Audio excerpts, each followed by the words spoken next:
Doobie-doobie-doo. Doobie-doobie-doo. Doobie-doobie-doo. I'm your host, Sabrina Salvati. Doobie-doobie-doo. Doobie-doobie-doo.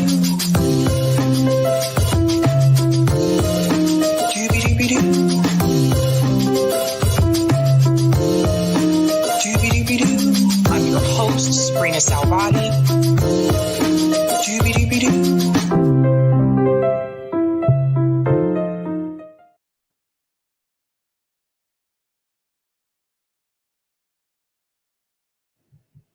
All right. Hey guys, welcome. Happy Tuesday. I have a special guest with me today. Guys, please give a huge welcome to the one and only Case Study QB. What's going on, everybody? How y'all doing? Much love. Thanks so much for coming on. I've been meaning to get you on earlier, and I've just been so busy, and my DMs are a mess, to be honest. No worries. Much love. All right. Shout out to everyone watching on YouTube, Rockfin, and Twitter. Welcome to Sab's podcast. I'm your host, Sabrina Salvati. If you are new, I want to let you know Sab's podcast is a part of the Revolutionary Blackout Network. You can catch me there on Thursdays for the Roundtable and Fridays for the Sabby Show. And you can catch me here Monday, Tuesday, Wednesday, and Friday. So, Case Study QB, what is up? Yeah, nothing much. You know, living life, loving watching the Fred Hampton Leftist, now the Revolutionary Blackout Network. I gotta keep saying that so I remember to say that. Loving to see you guys grow from what you were before, and even throughout the turmoil. I think you guys are a great representative of what an organization needs to do when there's conflict, how to resolve it, and then how to come out on the other side stronger. And it's just great to see that. And I hope we continue to have that type of camaraderie throughout the left, what I like to call the left ecosystem and all the different areas of the left. Oh, thanks so much. So I want to let everybody know who may not know, Case Study QB, you actually are the reason for a lot of our news clips. For those who don't know, Case Study QB puts out a lot of news clips on Twitter. That's where I find a lot of my news clips that I use. And you've been doing this for a while. And I do want to ask, what brought you to that? What made you decide, hey, I'm going to watch a bunch of news and I'm going to clip stuff and just put it out on Twitter? Yeah, I evolved myself over time.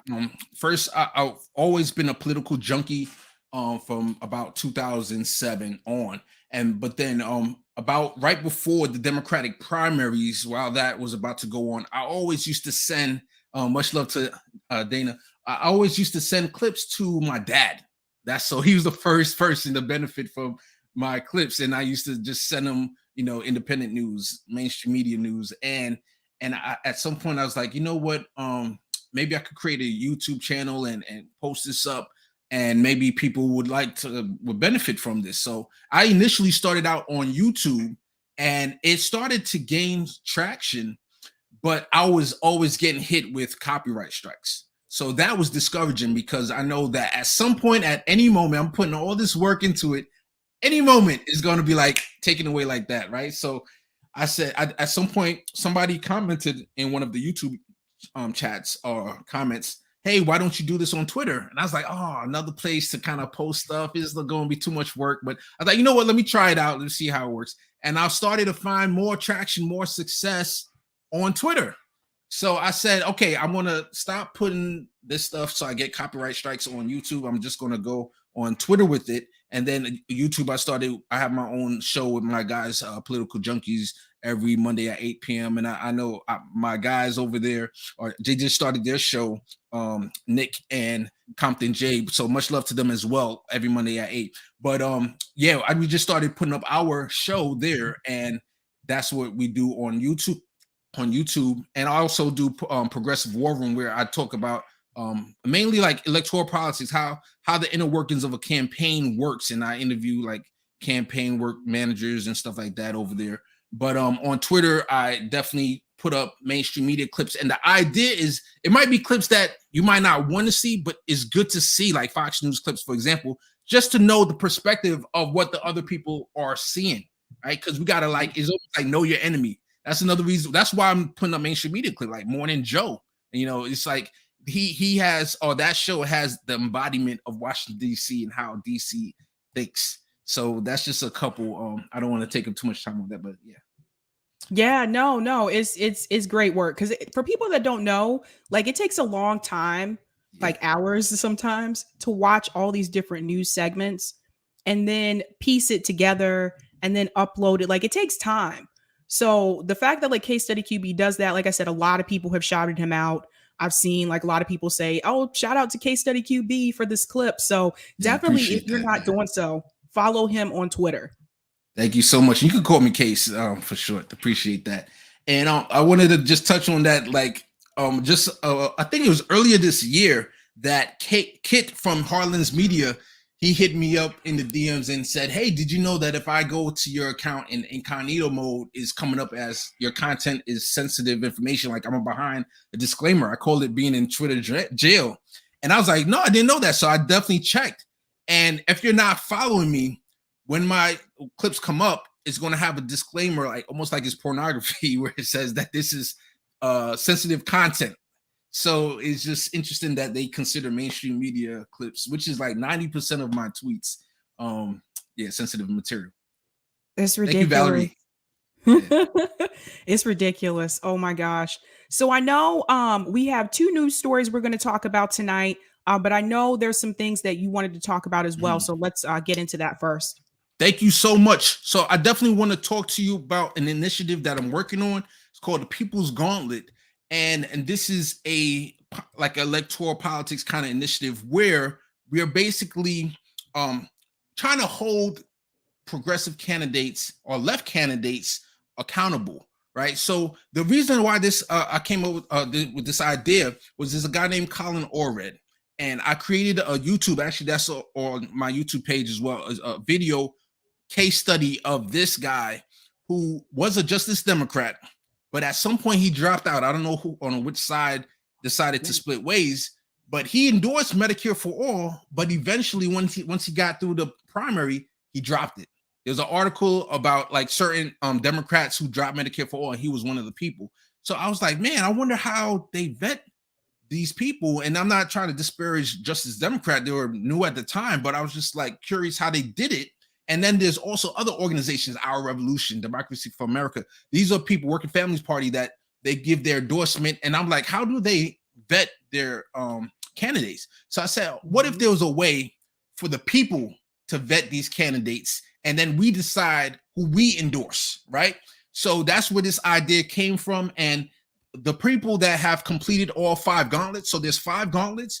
These are the very special people that they took a chance of doing this initiative. Amani Oakley, Juan Paredes, Sass, and Ali Dulcimer. And I the know 5 Ali. you know Ali. Yeah, Ali is so awesome. She's absolutely great. And her son, who's her campaign manager, is also awesome. So there's 5 gauntlets. There's the Economy and Well-Being Gauntlet. Then there's the Justice Gauntlet. Then there's the Democracy Gauntlet. And then there's the Domestic Policy Gauntlet. And then there's the Foreign Policy Gauntlet. So this is peoplesgauntlet.com. I'm not going to go through all of it, take too much time. But basically, each gauntlet, as you can see, is going to have, like, democracy has domestic policy has Medicare for all, right? And then the foreign policy has the Israel-Palestine conflict. So each one has topics that the left cares about, right? So a lot of these topics, someone has mentioned before, because I've been on other shows promoting this idea, and people have said, hey, you know, a candidate can lie about how they feel. And I tell the candidates, like, we're not trying to lead the witness. Let us know how you feel truthfully. Like, if you're not for Medicare for all, say you're not for Medicare for all. If you're not for certain things, just tell us how you feel truthfully. But people can lie. And I think that there are topics that people can lie on, like Medicare for all. That's a really popular no-brainer, right? But Israel versus Palestine, right? You're going to get heat if you answer that a certain way from the Israel lobby or from whoever. They're going to give you heat. So there's going to be certain questions that you can kind of tell, like, okay, this guy is waffling on this, so maybe You know, and the idea is hopefully we're just starting off in this cycle, but hopefully by maybe the next cycle, you'll have more than one person doing this in a district, and then they'll have to compete to become what we call the people's champion. And becoming the people's champion means you got the endorsement in your district. So before I move on, you have any questions? So I mean, I think this is great that there's a system to actually vet people, because that was one of the things that I think has come up with some of us with the squad, that we've noticed that like they didn't have a lot of political experience, and we just didn't know as much about them as we thought we did. Same thing with like AOC. You know, I heard one story about her that she grew up in the Bronx, and then later on I found out that she grew up outside, you know, outside of New York City, and her dad was an architect. And so the story that was presented to us was that she kind of grew up in poverty, and that wasn't true. So it's like it's important to have a way to be able to vet people. I think that that's very key. One of the questions that I have is there a possibility that you'll have third party candidates do this too? Awesome. So that's where I was about to go to that next, and I'm glad you asked. So there's right now there's 4 pages. This is the home page, and then this is the candidates page. And then real quick, I'll just show the services page. These are progressive consultants. Like for example, this is a progressive poster, and I interviewed these people on my channel. So you can click. There's a YouTube link for each person, so that you can vet the consultants. You know, if you're a candidate and you want to get a because I was thinking, if I was a candidate running, I don't trust any establishment like consultants. You know, I want progressive consultants. So that's where I'm trying to build that kind of list with that in mind. So anyway, to the candidates page. So this is my 4 candidates. They're all running as Democrats, right? But we have Republicans here, so Republicans can do the People's Gauntlet as well. Then I put here movements for People's Party. I put Green Party, Socialist Party, non-affiliate, any party. This is a nonpartisan initiative. So it's a left initiative, meaning that we have left topics and we're going to focus on the topics that the left care about. But anybody, any party, I have all options on the table when it comes to electoral politics. So yeah, anybody can do it. I like the fact that it's nonpartisan. Yeah. I have a theory. I have a theory, Sabrina. All right, what do you want me to call you, Sabrina or Sabs? What you prefer? Either one's fine. I have a theory that with every action there's a reaction, right? So for example, even no matter how you feel about Elizabeth Warren, right? The Republicans didn't want her to be the head of the Consumer Protection Finance, you know, that department that she created. So they blocked her from becoming the head. So what happened? The reaction, she became senator, right? So I'm sure if they could go back in time to like, man, yeah, please go to be the head of that department. Don't become senator. You know what I'm saying? So with the gerrymandering going on around the country, I'm thinking like, what's the reaction? What could be a bad way that can go for Republicans? I'm like, well, if they're making it very easy for districts to become super red, that once you get past the primary, you're pretty much, you know, in the House, you're pretty much the congressperson. I was like, what if, you know, there's the big divide between Republican Trumpsters, and then there's the divide between the establishment Republicans. So somebody like a Donald Trump versus Jeb Bush, like those people. What if the left was so organized and can put together something like the People's Gauntlet would be able to help in the future with this?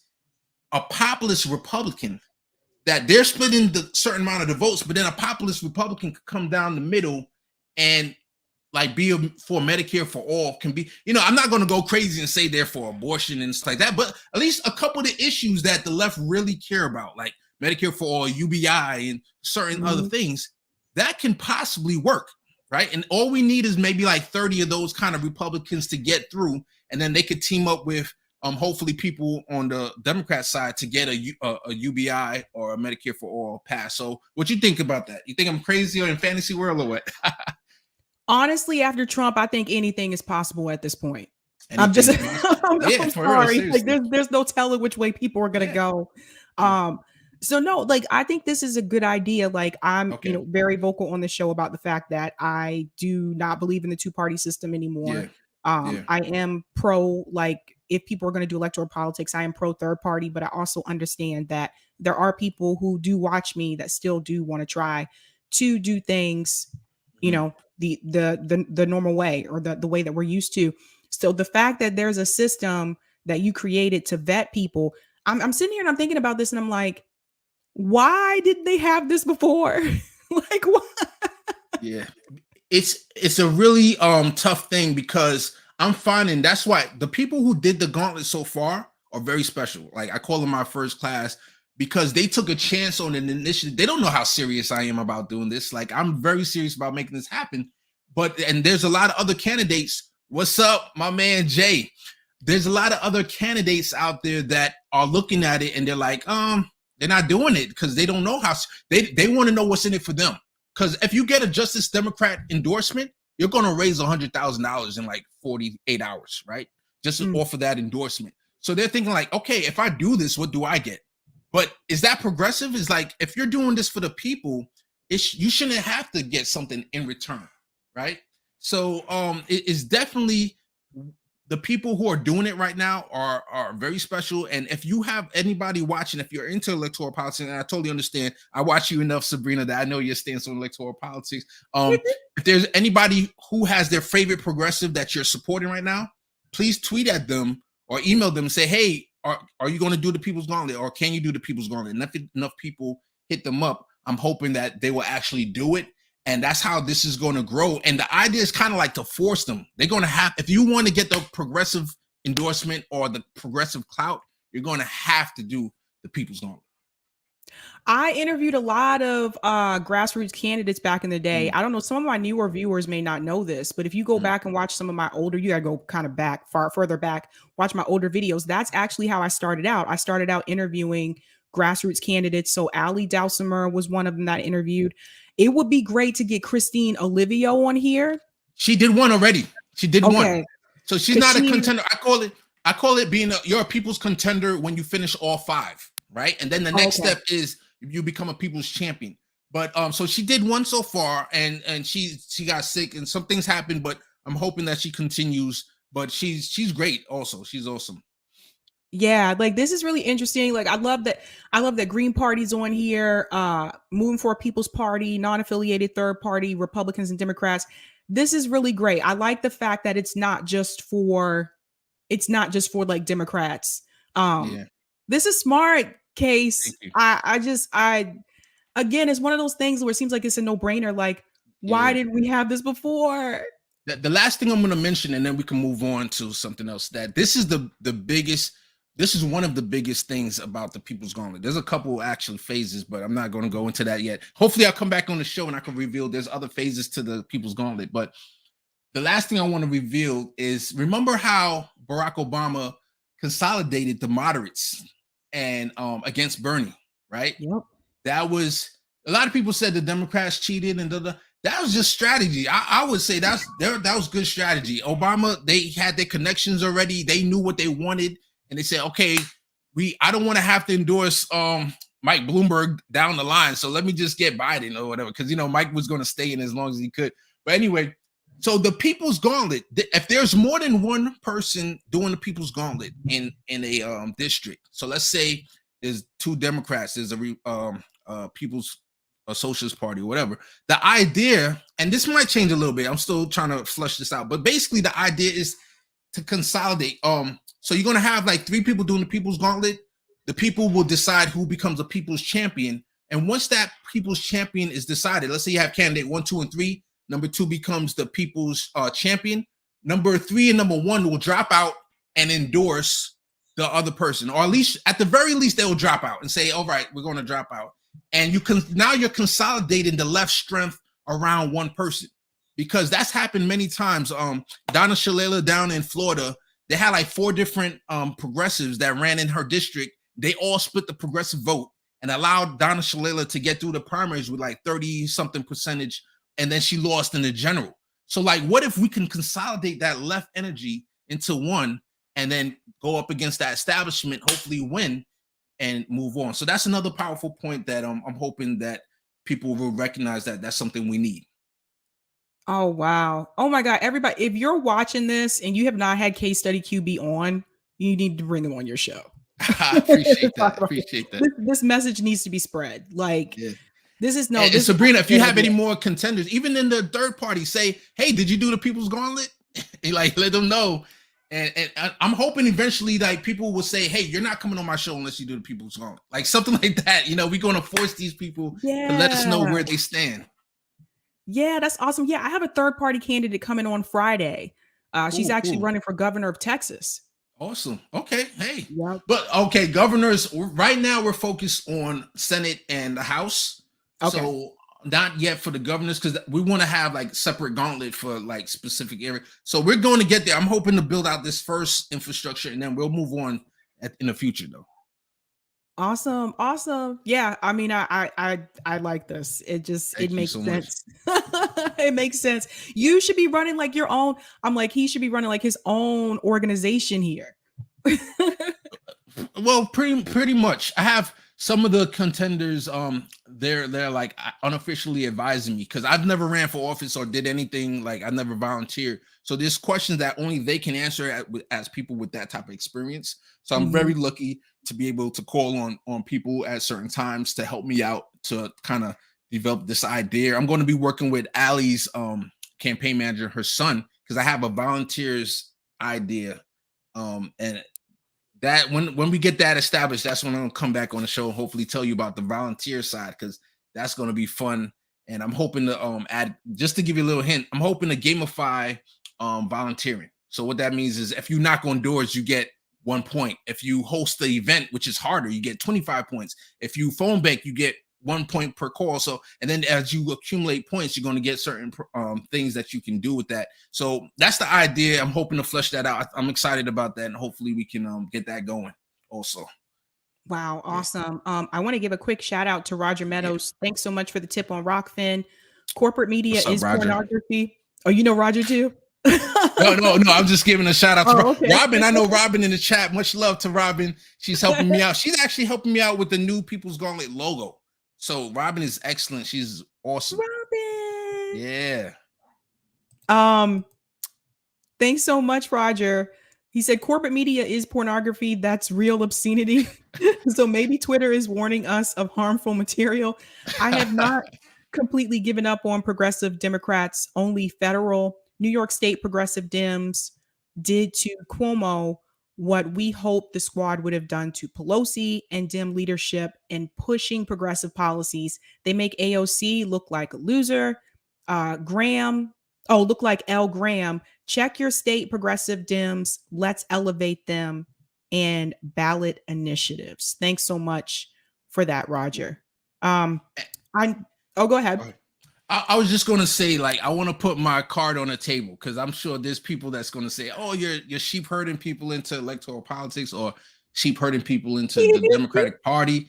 But my philosophy is I want all hands on deck, right? So whether, if you're, like I just said with my idea with the Republicans, if you want to run as a Republican, go ahead, as long as you vote. If you're going to vote for Medicare for all, then you're the person that, if I was in an all red district and I couldn't vote for somebody I really want, hey, I might as well vote for somebody that'll give me Medicare for all. And I actually voted one time for a Democrat and at the presidential level, and that was John Kerry. After that, I voted for Cynthia McKinney in the Green Party candidate in 2008. Right? You were better than me, Case. Yeah, so most people would say, oh, you voted for Obama, right? I'm like, no, I didn't vote for Obama, because I started off as a Ron Paul supporter, right? That's how I got into politics and really started getting into it. And then a guy named Tom Hartman, he has a left radio show. He's a progressive that all he used to do was debate Republicans. And as I watched every debate of him debating Republicans, I'm like, this guy Tom is making more and more sense. And then also, every Friday or once a week, he would have something called Brunch with Bernie, which he had Bernie Sanders on his show once a week for a whole hour. And all Bernie would do was answer questions from the audience. So I'm like, why don't progressives do that now? Like, they need to go on Sabby's show, just answer questions from the audience. They need to go on, even if it's TYT or, the bigger audiences, and they want to reach more people, but they need to come on our shows and help bolster mainstream media, independent media, so that we can grow. Because the way in 2016 and in 2020 we lost was partially because of mainstream media. and I would know that, with all the clips that I'm Mhm. watching. Yeah, well, I was gonna say like some people. That's a good point that you brought up because I did notice like when my podcast in the beginning was just solely interviews. I do remember like some people would not come onto a live stream. See, I know some people will only do, and that's a red that's flag to me. yeah, I know, right? So that's something that as the audience you may not know. Those of you out in the audience, like some people will not do live streams. They'll only do like Mm, pre-records. mm. Yeah. Yeah. Can I So show this chart real quick? yep. And I just want to show this to you, and then we can move on to some of the other things if you want to. And basically, I have a philosophy and the idea of how we can have a circle of change, and I call it like circle of left synergy, right? So this is my idea. The three planks are the grassroots, left electoral politics, and then independent mass media. So independent mass media, that's like Sabs, that's like the Revolutionary Blackout Network, and that's like all the other different MCSC, all the other different media that are out there. And then electoral, so grassroots, that's mutual aid. So I know that's something that you guys are really into. The Revolutionary Blackout Network members are really into mutual aid, and I think everybody should do what they want to do. I'm not here to say, hey, just do electoral politics or just do this or that. I say do what you want to do, because I need people. I learned about mutual aid through you all, right? That's how I really learned, especially over that the General Strike Summit. And so I need people focused on the grassroots. Then you have people like me who I'm working on the People's Gauntlet. So I'm working on left electoral politics, trying to hold them accountable. And then you have independent mass media, which is you as well, who are pro like amplifying all the different ideas and everything that's going on. But the point of the synergy and me pointing the circles is that we have to kind of work together. We got to find a way to work together. So if you're left electoral politics, if you're a politician, you need to go on independent media, right? And then you also need volunteers. So that's why there's the arrow going towards the politician, because you need volunteers to knock on doors. So anyway, I'm not going to go too much. That's basically the idea, is that we all need each other. We have to figure a way to connect these dots. And I'm optimistic. We're not there yet, but I'm optimistic that we're going to get there. Thank you so much for showing that graphic. Yeah. What you think, Sabs? I mean, it makes sense. Like it just, again, it's one of those things where it's just like, we've been doing electoral politics for how many years? You can't just do that one thing. Yeah. Yeah. It's there's so many other like layers to this. And I think that's like, I think it's important to try different things. Shout out Roger for the tip on Rockfin. QB talking about the same thing, corporate which head their bets in both parties. I thought of this also when I heard of a GP New Jersey congressman, might have been Gottheimer, who takes a ton of union cash. I was like, wow, why doesn't someone do this? Yeah, but Josh Gottheimer is pretty much a corporate Democrat. He's one of those 9 that were trying to hold up the the BBB bill. So I know if he takes union cash, and I wouldn't be surprised, because there's union cash that's not good. You know, that the head of unions, and we talked about this a little bit in my workshop at the General Strike Summit, where, like, for example, Chris Paul, like Obama went and talked to Chris Paul, who was the head of the NBA president. He's the president of the NBA Players Union. And when they were about to go on strike because of George Floyd, and who knows what kind of change they could have happened if they said, hey, we're going to withhold our labor. We're not going to play basketball until you guys get qualified immunity. You know, imagine if they did that, where we would be today. But Obama went and talked to Chris Paul, and Chris Paul is the head of the Players Union, and he talked them out of, continuing the strike. And here we are today with nothing, so yeah, sometimes union cash is not that great. But go ahead, Sabs. Yeah, he stepped in just like he does every time we try to get progress in this country. Yeah, every time he's like, change. No, come right back, come right back.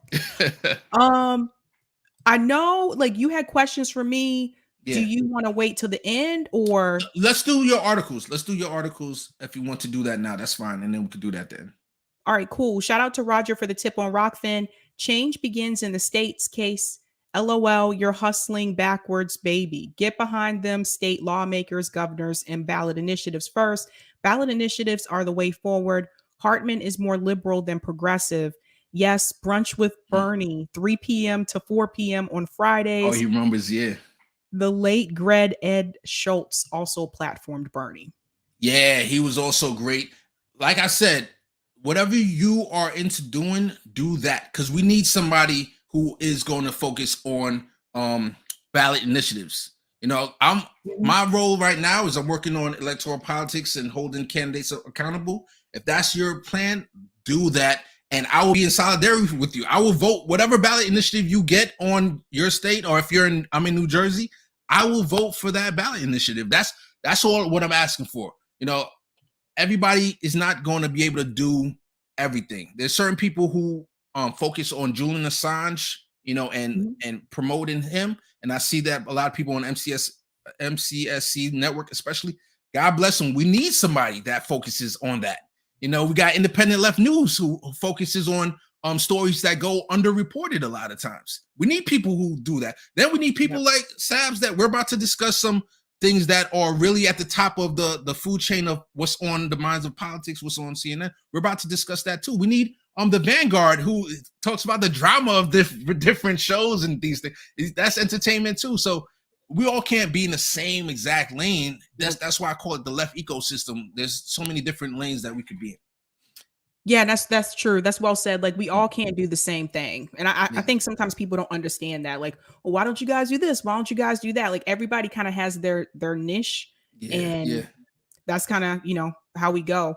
Thanks so much, Kyle. What's up? Have you tried to get Dr. Angela Davis on? No, but she's one of the people on my list that I have to contact. I still have a list of people, and I haven't made it all the way through the list. Thanks so much. Is she the Black Panther? I think, is that? Yeah, she's okay. A Black Panther. Yeah. She was one. Yeah.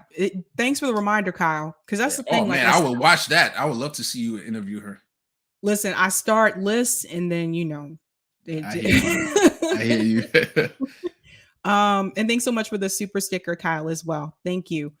All right, so we're going to talk about. We got two news stories we'll talk about tonight, you guys, and one of them actually has just been updated. So let me go ahead and share my screen. Make sure I got this open. Yep. So many of you have probably already heard about one of these stories. So we're going to talk about Chris Cuomo is under fire. And there's new news about that, like actually right before we went on the stream. And we're going to talk about JAMAAL BOWMAN versus DSA. And that should be really interesting to discuss. Case, I think you talked about this as well, about JAMAAL BOWMAN and DSA. DSA has had, they've had a lot of issues lately.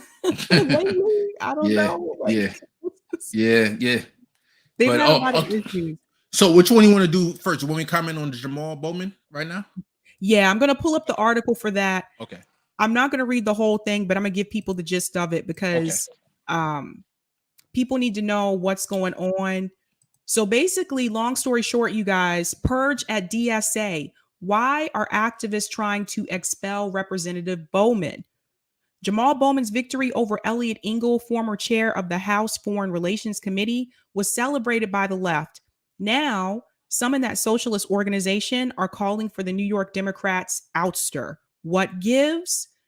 And I'm going to go down here, and I'm going to jump straight to the point here. Last week, for the first time, saw a fraying in this partnership. Select chapters of DSA and a number of socialist leaders called for the expulsion of Representative JAMAAL BOWMAN from the organization. Bowman, a New York Democrat and DSA member who defeated Eliot Engel, ran afoul of these chapters for taking a recent trip to Israel and meeting with the new right-wing Prime Minister, Naftali Bennett. He also drew the ire of DSA members for voting to fund Israel's Iron Dome defense system and refusing to back the boycott, divestment, and sanctions BDS movement against Israel. Now, this is coming from Jen Edwards. She's the co-chair of the Madison DSA chapter. I think that we have to hold our elected officials to a higher standard. One of our very closely held principles is solidarity with Palestine and support of BDS. The decision of Jamal Bowman to vote multiple times for funding for Israeli military, including the Iron Dome vote, and his recent visit to Israel and meeting with the Parliament of Israel is directly in conflict with those principles. All right, Case, I want to bring you in here. I want to get your opinion about this. Yeah, so we talked about this on my show yesterday, and one of my guys, John, he said Jamal Bowman is Obama 2.0, which in our circles that's not a good thing. That's definitely not a good thing. And I'll speak for myself. I definitely think that this is a good thing to hold our candidates or now he's a politician accountable. So I love the fact that DSA is bringing this up and bringing up the qualms that they have. I wish they had more power that this would be on CNN or this would be on MSNBC, because now you're getting outside of our niche, of our circles. But I'm glad that Sabs is bringing it up on the show as well, and that we are kind of amplifying the fact that we're calling Jamal Bowman out. I will never be against even somebody who's I'm very familiar with or cool with, like Ali, who's great. But if they do something wrong, I'm always for calling them out and letting them know. We don't have to cancel them right away, but we can definitely hold them accountable and try to get them to get back on the right path. Definitely. Yeah, I think that for me, when I think about some of the things that Jamal Bowman has done this year, it's no different than what Elliot Engel would have done. Like Elliot Engel would have also supported Israel. So it's like he's continuing his policies. And so that's the thing, is just like he was supposed to go in there and he was supposed to be the progressive, and he's supposed to not continue those policies, and he's still continuing them.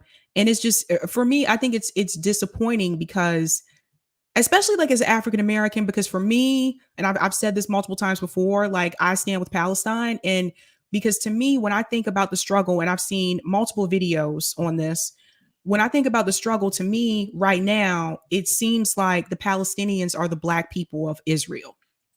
And they're going through some of the things that Black people went through in the United States, how they're being pushed out. And so for me, it's just, and I get it. I think a lot of it is party pressure, like pressure from the party. But at the same time, like as the progressive going into Congress, he was put there to push back on the establishment Democrats, not to go along with them.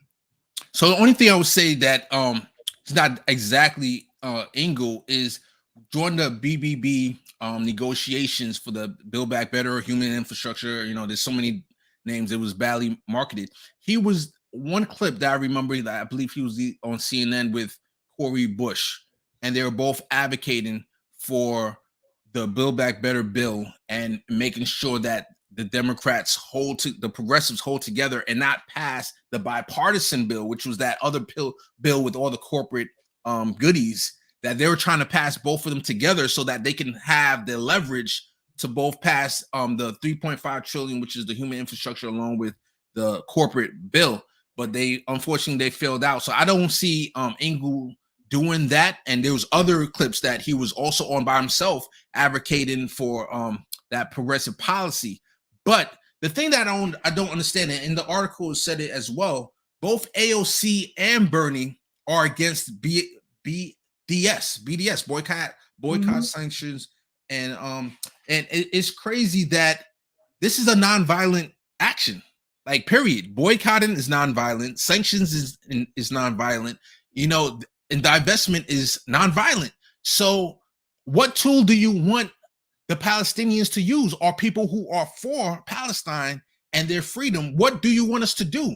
And to be our, especially Bernie Sanders, who's one of our leaders, AOC, who's one of the progressive leaders out there, Jamal Bowman, there's only a few people that we could say that's semi or kind of to the left or the progressive left. If you can't stand out and say, you know what, we're going to be for this non-violent action, then how can we trust you with other political progressive policy? How can we trust your word? Yeah, no, I agree. And I do know, like, DSA over the past year or so, they've come under a lot of scrutiny.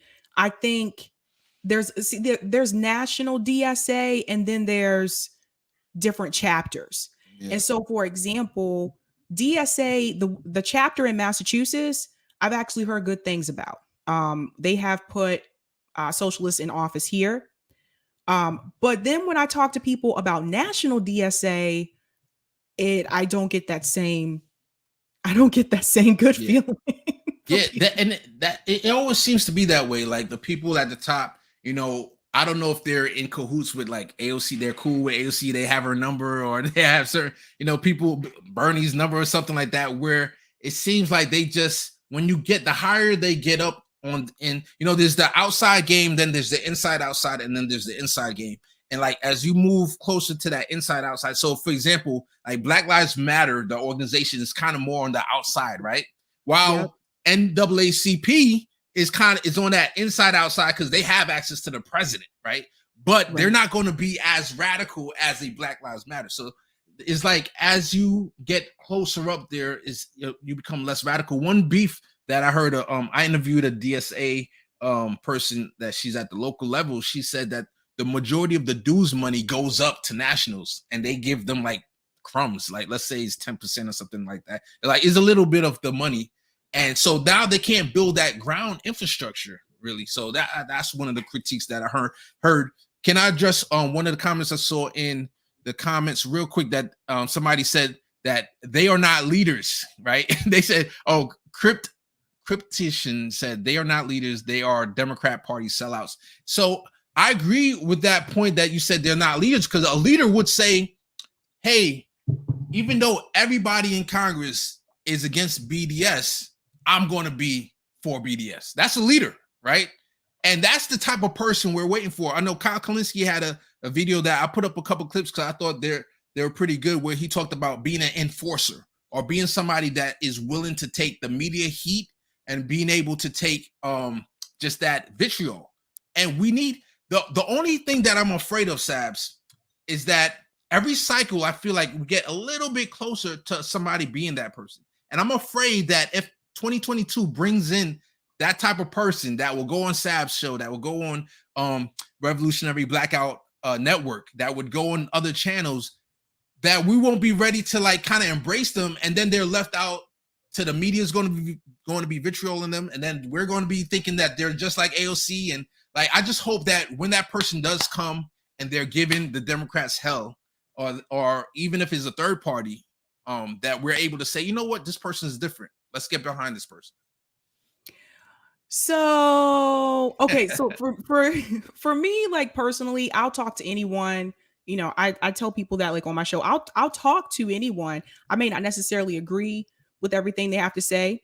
I'll talk to anyone, but Kyle Kalinske, I think, is fooling people a bit. I talked about this last night, actually, because at the end of the day, it all comes down to the money.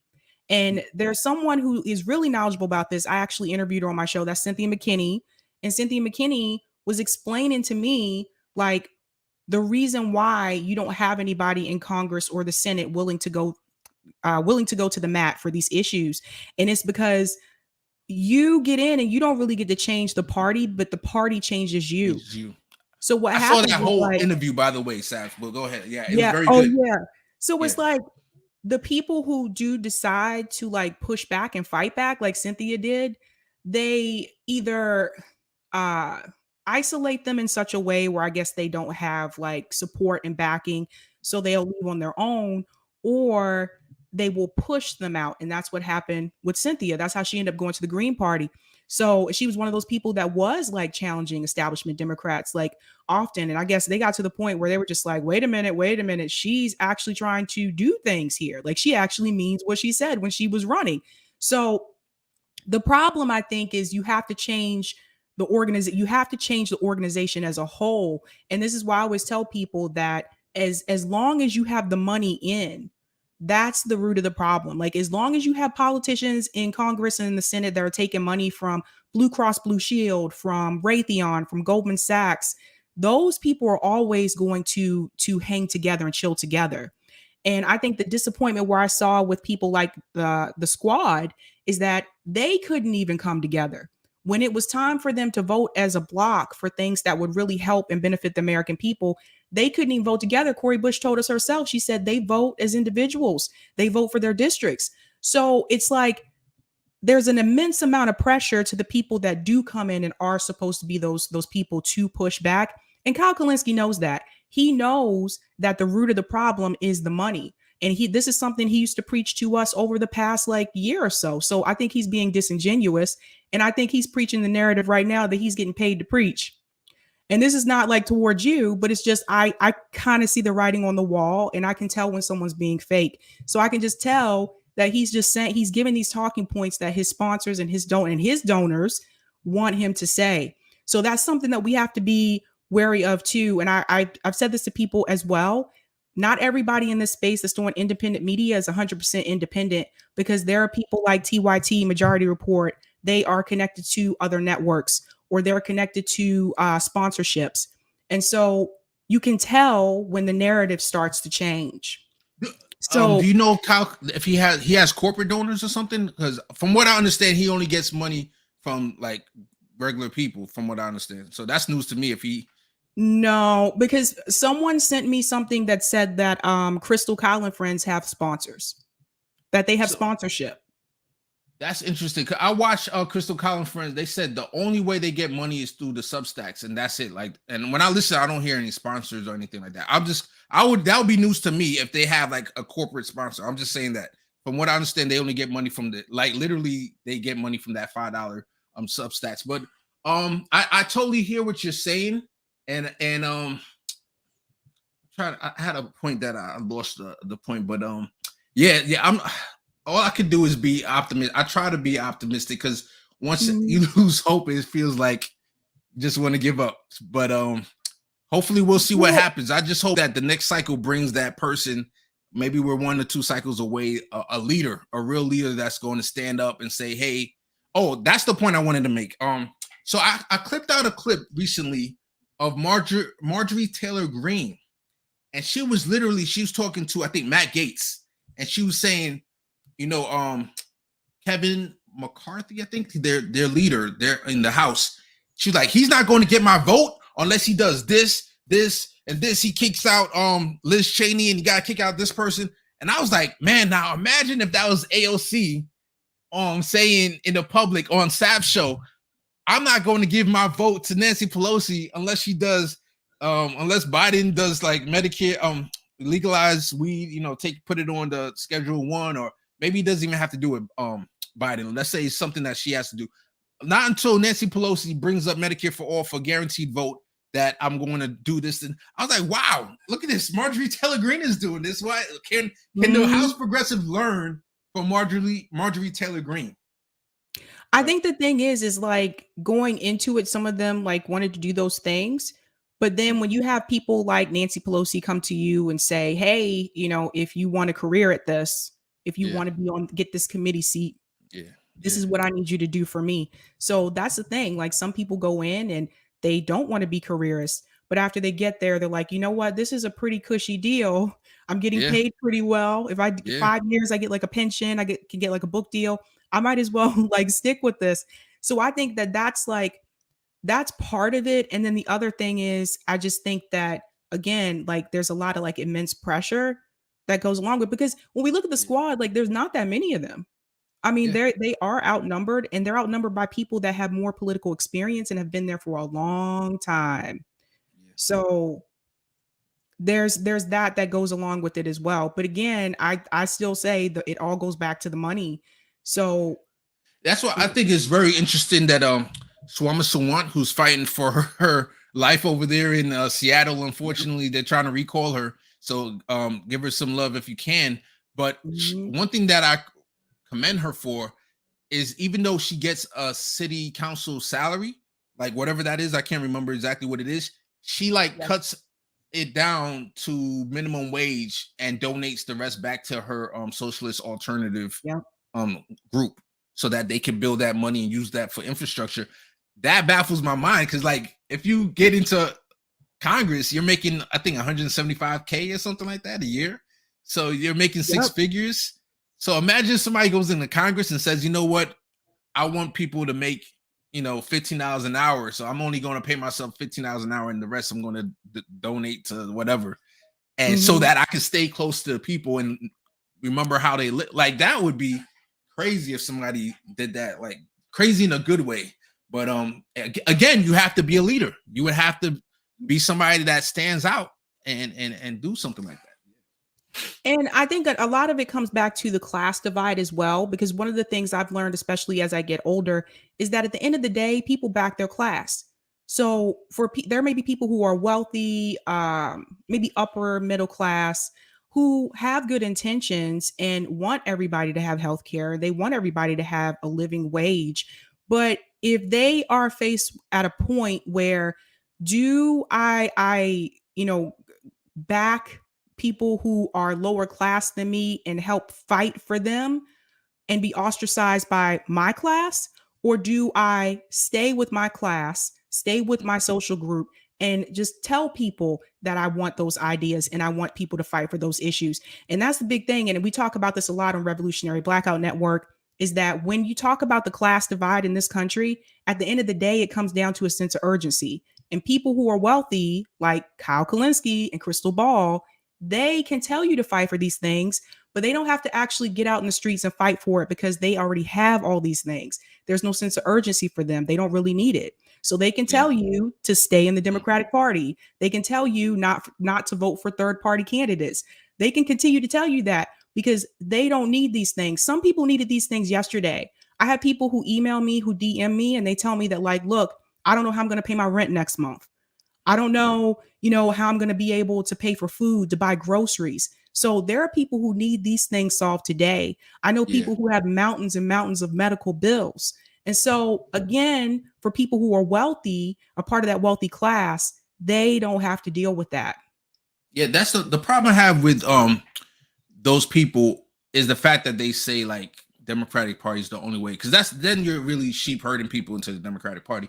Like, that's why I'm hoping that more and more people understand the value of having third parties and having a strong third party, right? Like, so my option is all options on the table when it comes to electoral politics.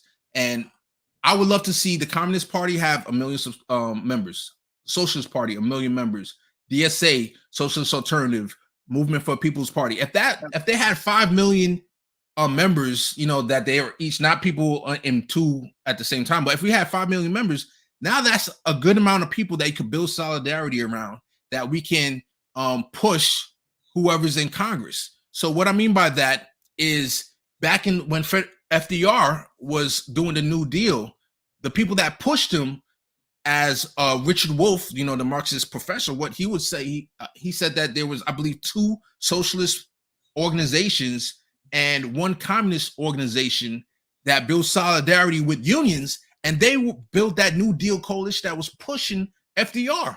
So where's that today? That is nowhere around right now. So I would love third parties to gain strength. That's why I have all options on the table. Let's help Movement for People's Party gain members. Let's help Socialist Alternative, DSA, or whoever build up strength. But I'm not opposed to also using the Democratic. I see the Democratic Party as a vehicle, as a car. And right now, the establishment is driving that car. And if we could punch them in the face and get a leftist, a true leftist, because AOC, before she revealed herself to, what I would say is she lost a lot of progressive points. I'm not ready to cancel completely, but she definitely, if she started at 1,000 progressive points, she's at like 500 right now, right? She showed that you can get a leftist in the Democratic Party. Bernie didn't get there. We hoped that he could have got there, but he didn't get there. So it could be used as a vehicle to get there, but we just need that right person to get in there and be a leader. That's what I'm hoping in the future. Thanks so much, Colin, for the super chat. Crystal mentioned that she recently used the healthcare marketplace to get healthcare for her kids, so she should feel the urgency somewhat. Well, no, because she's a millionaire, Colin.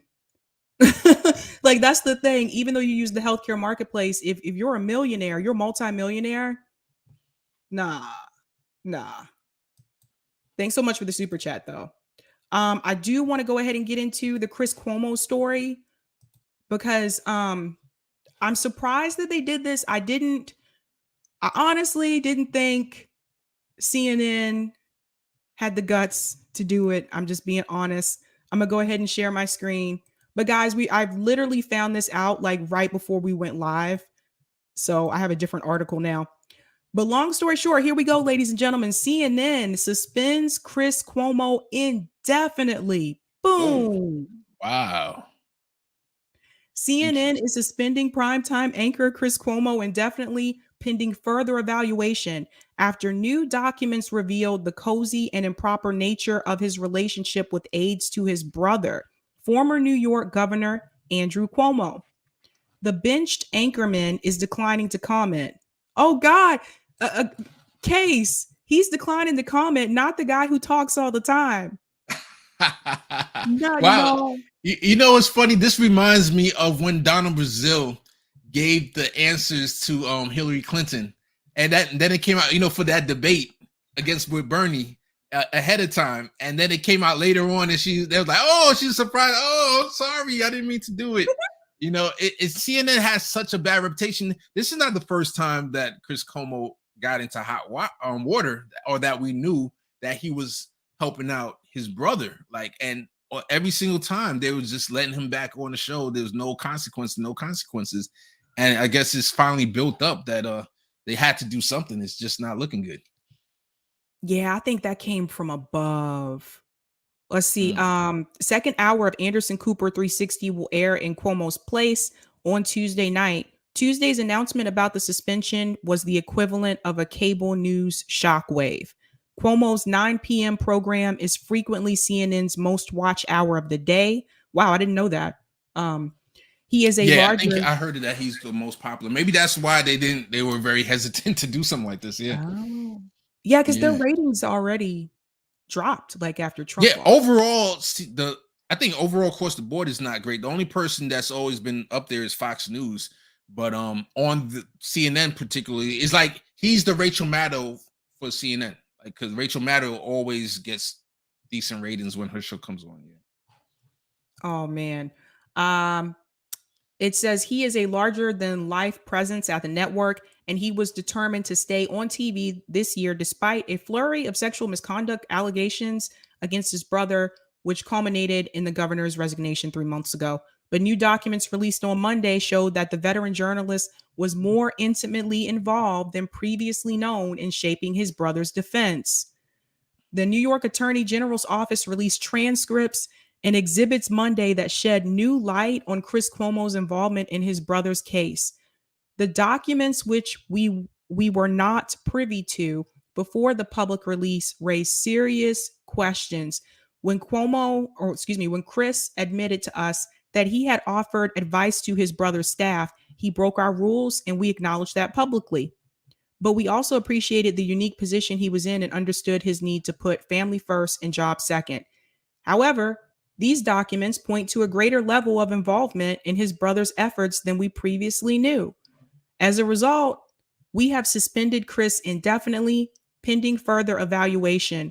The suspension came after significant criticism from people who noted that Chris Cuomo had violated widely accepted journalistic norms. Inside CNN, staffers expressed dismay about the anchor's conduct. The Cuomo Prime team had been planning for Tuesday broadcast up until the announcement of Chris Cuomo's suspension. A person familiar with the matter said Cooper's team was also blindsided by the news and left scrambling to fill the extra hour. Oh, wow. So this was like fast. Yeah, very interesting. But I don't know if you remember that Cuomo had another scandal, like him, Andrew Cuomo, not even the CNN, which way? Andrew Cuomo was the governor, Chris Cuomo. See, I'm mixing them up. He apparently grabbed and she was his boss. That's the other thing that was very shocking about it. Grabbed her booty or something like that, and in front of her husband. In front of her husband. Yeah. And he wrote it out in an email apologizing. So there's the proof that this actually happened. So that didn't even cause him to be put indefinitely off of the channel. It had to be, I guess it had to build up a history of different things for him to finally get to this level. It's crazy. It goes on to say, oh, go ahead. Sabs, how you grab your boss's behind? I don't That's know. crazy, That's right? why I was like, what the? Yeah. It's just Well, I'm so sorry. Go ahead. inappropriate. So Yeah. inappropriate. The documents released by New York Attorney General Letitia James included text messages, oh my God, and transcripts of interviews with investigators who led the probe into the allegations against the governor. People still Mhm. don't learn from text messages, Case. They got the receipts. They got the receipts. You Yep. can pull for everybody watching. I just want to let you know, like, just because you delete a text message, people can still pull it from the phone company. Mhm. They can still it's Got their never really story. gone. Yeah, that's right. That's right. Yeah, it's crazy. Okay. It says the the cache of documents included text messages between Chris Cuomo and Melissa DeRosa, a then top aide to Governor Andrew Cuomo, that suggested he was instrumental in working to craft a defense against a flood of sexual misconduct allegations. The text messages also revealed that Chris Cuomo sought to use his connections in the press to help prepare the then governor's team as accusers started to make their stories public. Uh, let me It's pop funny out. because my wife showed me, she looked at the shade room and they were discussing this and they were like, duh, that's his brother. You know, obviously he's going to help him out as much as possible, as much as he can. And my wife, I was discussing it with my wife. She's like, you know, if I could help, but it shows you the systemic, like the corruption or the nepotism that goes on between the people of power. You have the governor, and then you have the person with the number one show on CNN, and then they're colluding together. That's why like people who are related should have extra scrutiny, you know, more than normal Yeah. when it comes to these things. Yeah. And also, too, like the fact that he was trying to use his connections in the press, it just reminds me of I was talking about this recently on RT about people that have like connections and people that are wealthy.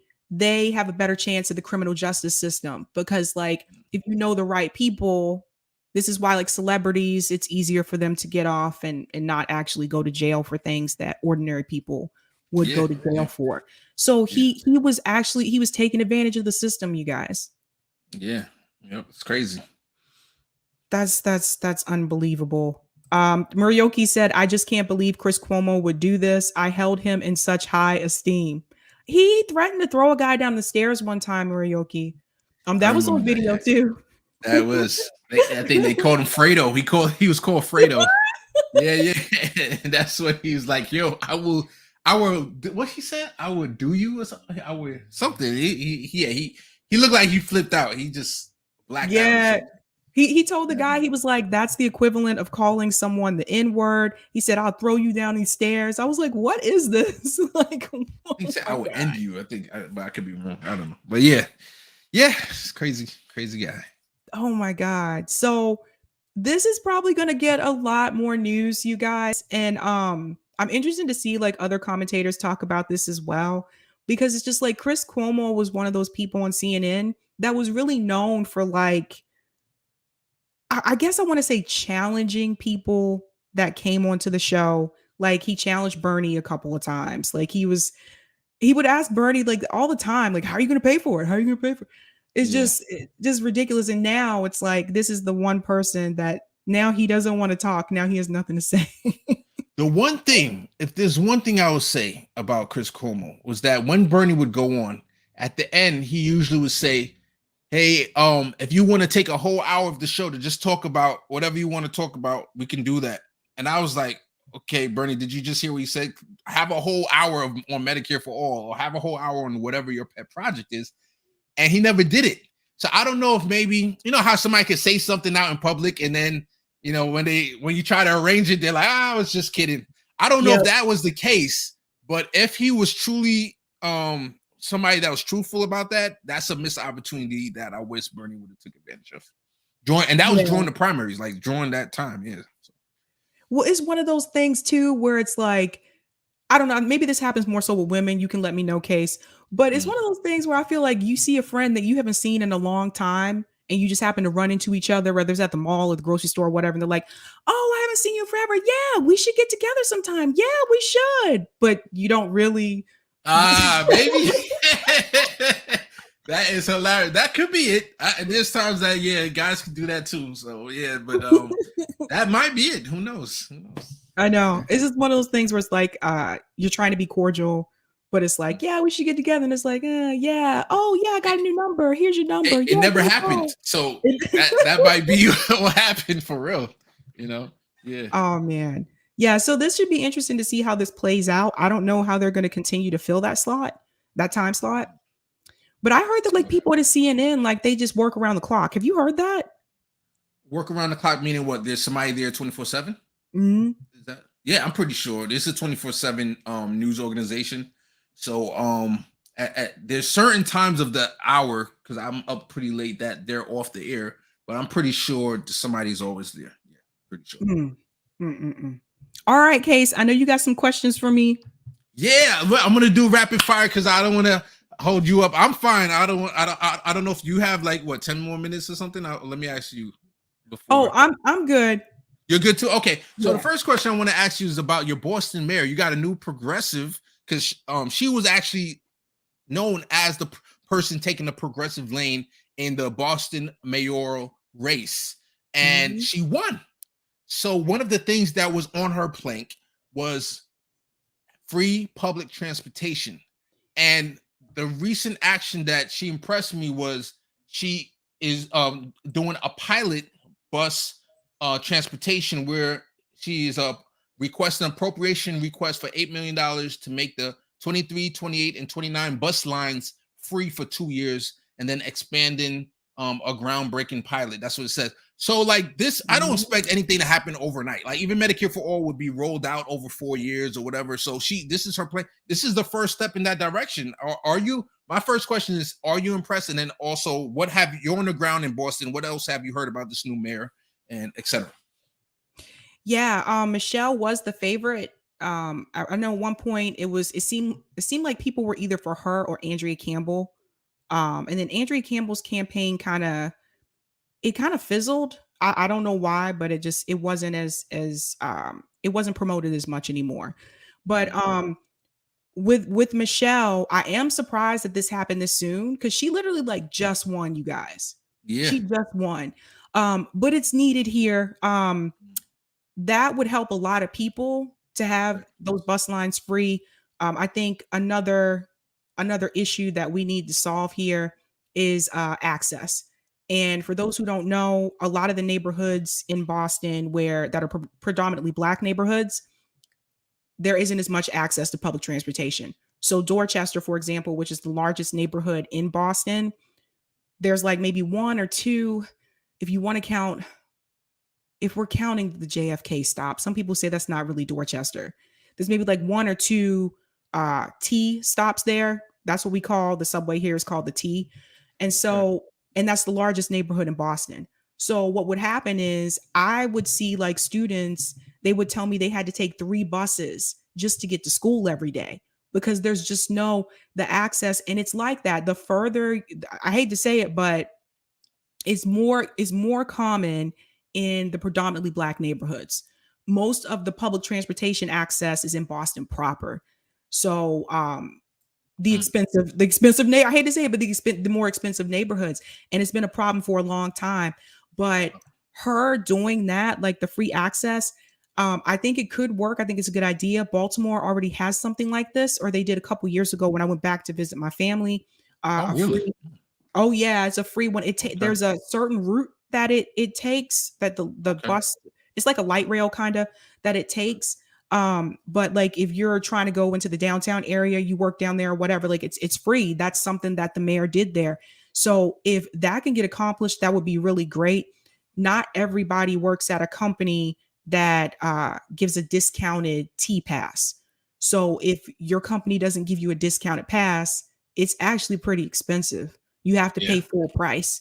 So yeah, I was surprised that happened that quickly. I'll share this to the screen as well so people can see. It needs to happen here. Like Boston is ridiculously expensive. as you get, you're in New York, right? Yeah, I was just about to say I'm in New Jersey, but I travel to New York for work, and it's like it could be up to $300 a month, like to take the train in, and then I'll take the MTA up to where I work, and that would help so many poor and middle class people if the MTA by itself, just not even including the New Jersey Transit line, train line, or on the other side is the Long Island Railroad. Like if just the MTA and the bus, the train and the bus was free, man, so many people. There's stories. I remember one time, Chris Hayes in his early days of when he first started his show on MSNBC, when he was really towards the working class, he had somebody that was on, and he said he had to decide whether he wanted to walk like 10 miles or use just the $2 to take a bus to McDonald's. So he could either walk and save that money so maybe he could get something to eat, that little $2, or he could hop on the bus. I mean, that's the type of decisions people are making. And it will definitely help out the poor and middle class. Yeah. And it's something I think people who have that revenue to spend like freely, they may not even think about it. Like the thought may never cross your mind. Yeah. But for some people here, like it's a real issue, and the price goes up every year. So Sabs, one thing about the pandemic show, because I work remote for a certain times out of the week, and man, the amount of money I saved, and I just had to go downstairs in my house. I work for my shift. I work 10-hour shifts, and then when I'm done, I go up and I'm home. It's like a 5-minute walk. I don't have to travel an hour and 20 minutes to my job, and then an hour and 20 minutes back. That's 2 hours and 40 minutes that I could be spending sleeping or doing anything else that I really wanted to do. And oh man, that's one thing about this pandemic. It showed you that there's a lot of jobs that's just gonna have that remote option permanently, I believe. That's how I was able to that's how me and my husband were able to save up for a part of the down payment on our house. Because when I went remote, I really was not spending, like I really, like even now, like I still don't like spending money, because I was able to see how much I was able to save, because that commute, like it costs, whether you drive or if you take the subway. And then you might save money on food too. But go ahead. I'm sorry to cut you off. Yeah, no, we were shut down. I think I think you guys shut down in New York as well at some point. Yeah, we were shut down at the early stage. Yeah, definitely. Yeah. You have to show like a pass of when I went through the tunnel, I had to show a pass to the cops to let them know I was an essential worker, because I was going in at nighttime or whatever. So it's definitely crazy. So when everything was closed and you're kind of stuck at home, I mean, there wasn't really much. Now, some people told me they were ordering stuff online, and I'm like, why? Where are you going? They were ordering like swimsuits and stuff. I'm like, where are you going? Like, there's nowhere to go. So, I was able to save a lot of money. Yeah. Thanks so much for the other thing, chat, Steve. Oh yeah, go ahead with the super chat. Great chemistry here. Thank you, Steve. I appreciate the love. I appreciate that. I wanted to also just commend you guys. I kind of touched on it earlier, but there was a couple shows ago that you and Kamali got into it, and it, I knew right away, like when it started getting heated, I was like, these guys are family though. They're not going to, like, one person's going to leave and this person like, oh, I'm not been talking to you again. You guys were able to really have a strong, heated conversation, and then at the end of the day, you guys are still partners in the network, you know what I'm saying? So I thought that was such a real, I even commented, I thought the realness was so good, was so raw and so good though, that I knew nobody, I think, is born when everybody agrees with each other. I think Afeni always says that. I always see her when she's on the show, like when everybody's agreeing with each other, then I don't need to be in this room, So I just wanted to commend you guys, Revolutionary Blackout Network, for that realness. And then the last thing I want to talk to y'all about is my answer to the General Strike Summit. So I was thinking about this, right? So I was the very first workshop. I was honored to be the person that led off the General Strike Summit the Friday morning. But I was thinking about, like, what would be something that we can actually do? And I have an idea. I don't know how it's going to get implemented, who will implement it, but I'm throwing out the idea into the ether. Maybe I might have to do it at some point, but this is the idea. a general strike app, right? So I looked on the phone and I was like, said, what if is there something like this that exists already? And I typed in general strike. I didn't see anything, but I did see protest apps. There was a lot of like maybe 8 or different protest apps, which was interesting, but it wasn't exactly the idea that I have, right? So part of the workshop that I talked about was about movements versus organizations. And we talked about how a movement is something that happens real quick that kind of captures the imagination of the country, or it just captures all the news cycles and everything. So a great example is the George Floyd movement that we were hoping to have some great change around that, but we haven't. So let's say something like that happens again, right? Now, the whole idea of this app is the first thing is to build solidarity. And the idea I'm hoping of having this left ecosystem, everybody would be involved. You need to have one app so everybody could be on it for it to really work.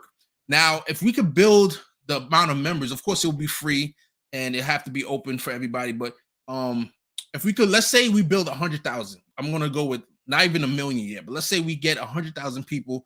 There's 10,000 people on the Fred. See, I got to get the Fred Hampton left this out of my mind.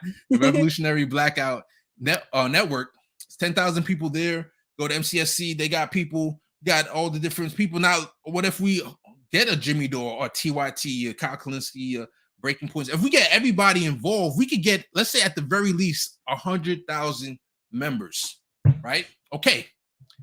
We have a little question there. I don't want to get too intrusive, but have a little question there. One of the questions is, I think about companies that they make their model of making money is through subscriberships. So like a Netflix, a Amazon Prime, etc. And I'm just using these as an example. So don't say, oh, this is not going to work. It's just an example. So let's say Netflix, out of those 100,000 people who are on the membership, let's say all of them have Netflix. They all have Amazon Prime. Okay, you let us know we have it. Okay, so George Floyd things goes off. We're marching in the street. We announce the General Strike app puts out a publication. We have 100,000 people who will unsubscribe right now if we don't get qualified immunity. And in the next month, if we don't get qualified immunity, they're going to unsubscribe from Netflix, but then the next month they're going to unsubscribe from Amazon Prime, and then the next month they go on this, and we're going to go down the list. And now you're taking money away from Netflix. It's like $10 a month. So every month, that's $1 million that they're getting taken out of their coffers. Amazon Prime, $1 million taken out of every month.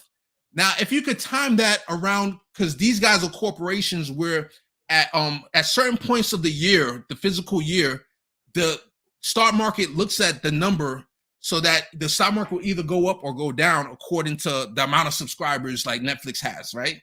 So if you announce that, those people are going to go in flux. Like, trust me, the CEO and the board members, oh, shoot, we're going to lose subscribers. You know how far down the price is going to drop? So they're going to use their lobbyists to say, hey, we got to do something. So that's the general idea. I'm just throwing it out there in the ether. If anybody has ideas to contribute to it, this is not my idea. As far as like, I'm open to ideas. I'm open to collaborating and coming up with something. If you have more powerful ideas, but you get the gist of it. Sabs, you take over from here. I talked enough. Hit that like button, guys. No, Case, this is awesome. Like, you come up with really good ideas. Thank you. That's a good idea. Did you tell Nick and them yet? I didn't. I just thought about this like maybe last week or something. Like, I literally just thought about this. Oh man, like that would be like, that's awesome. Look, people in the chat love it. Okay. See, we need the people in the chat. We need to get our other people who, there are people where I don't want to say enemies, but there's people you don't get along with. But we have to come together around something. We got to be able to say, we have beef on forced to vote, but this idea over here, I can get. So like we have to and I can name all the different names. They have, unfortunately, there's derogatory names like the alt left, the dum-dum left, whatever, the boutique left. I personally don't use those terms, but the whole ecosystem, if we all came together around this, how much change Then you can take it to Medicare for All. Nancy Pelosi, if we don't get a vote on Medicare for All, we're going to unsubscribe to Netflix, to Amazon Prime, to Amazon Fresh or the Fresh thing. Any of the big names out there that they're going to be afraid, and they have lobbyists. I think that we can make some traction with this thing. Hey, Sabby, can you clip this so I can share this with Michael Saman? He creates apps. Okay. Oh, JB, Sabby don't like to do clips. Hey, I'll clip it. I'll clip it. Okay. I'm just like, oh. It's all JB good. put me on the spot. He put me as on long the as Sabs, you give me permission if I can clip it. I usually like to ask for permission first. Yes, absolutely, of course. And I'll share with you, my man Jay, in the chat. Much love to you, my man. Yeah, because the reason why I don't do clips, and people ask me this all the time, like I just don't have time. That's why I'll be like, oh no. I know how that could be. Trust me, I know. I used to do my own clips for my own channel, but after a while, it got too much doing People's Gauntlet, doing the regular case study QB clips, and everything is like you gotta pick your time, focus. Yeah. All right. I want to give some shout outs to Roger Meadows. Thanks so much for the tips on Rockfin. He said, my bad. It wasn't Gottheimer. It was someone else. I forgot. Okay, no worries. Regarding progressives, going on indie media, you just don't have to go on indie media, but stay going on after you win. That was AOC's anchor to us. Once she traded in us for corporate news, she became adrift. Unfortunately, Case, I live in New Jersey. You live in New Jersey. I live in New York State, where we are not ballot initiative states. Also went on to say, Case, you might be confusing Crystal and Kyle with Crystal and Sagar, who says that about corporate sponsors. And I think there's a couple more. No, I'm pretty sure Crystal, Colin, Fred, because they always say that, like, when I do listen, I listen to everybody, like, and when I listen to Crystal, Colin, friends, they literally say, like, we only charge $5 to get the video. Matter of fact, they say it's free to just listen to. So they don't have any sponsors, as far as I know. Like, somebody can always correct me, but they have the audio free, and then they give, if you want to see the video, that's when they charge $5. And then Sagar, they don't, Crystal and Sagar, Breaking Points, which is Breaking Points, they don't give out their whole podcast for free. As far as I know, that they put it out in clips on YouTube, and then you have to pay if you want to get the full hour, the longer version of it, you would pay for that in the video, from what I understand. So unless, I'm always open to be corrected though. Okay. Roger went on to say, here's a federal law. We can have Gauntlet candidates push for Medicare for all. States allow their citizens to go around state government and place initiatives directly on the ballot after a successful petition drive, qualifying for it to go on the ballot, so citizens can directly pass state statutes and directly amend their state constitutions, like some states already give that power for citizens to do. The precedence has already been set by some states like California, Colorado, Arizona, Arkansas, Nebraska, North Dakota, Montana, Missouri, and South Dakota that already allow both. State governments shall make no law or take any action that prohibits, inhibits, hinders, or impedes the process, making it more difficult for their state citizens for placing initiatives directly on the ballot, but must instead help to facilitate and streamline and make the entire process convenient and simpler. No unreasonable deadlines to get signatures, nor excessive costs placed on the citizens by the states to get initiatives on the ballot and advertising for it.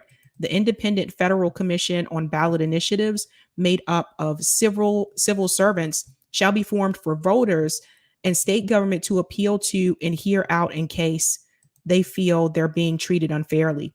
States can take no action, no repealing ballot voters have voted on without involving the voters in the repeal process by referring them to a legislative referred initiative amendment that would be asking voters to repeal the law or nullification of amendment the citizens passed through previous ballot initiative. And then the last one is, we speak of class divide. There's also a generation gap, especially in our community. At barber today, my barber, who is in his 70s, was arguing with a young brother in his 30s who wasn't buying the whole Biden Kamala nonsense. 70-year-old was trying to argue on why they're better than Trump and said Joe isn't racist and thinks VP is one of us. 30-year-old wasn't hearing it. Also, case secret affair. Why else would he grab secret affair? Why else would he grab his boss's booty? Case, if we pass the New York Health Act by June over our version of Medicare for all, that you and people like Christian Smalls from Staten Island, Amazon, who work in New York but live in New Jersey, would be covered. Also, simply because you work and pay taxes here. What? Oh, I did not know about that. I did not know.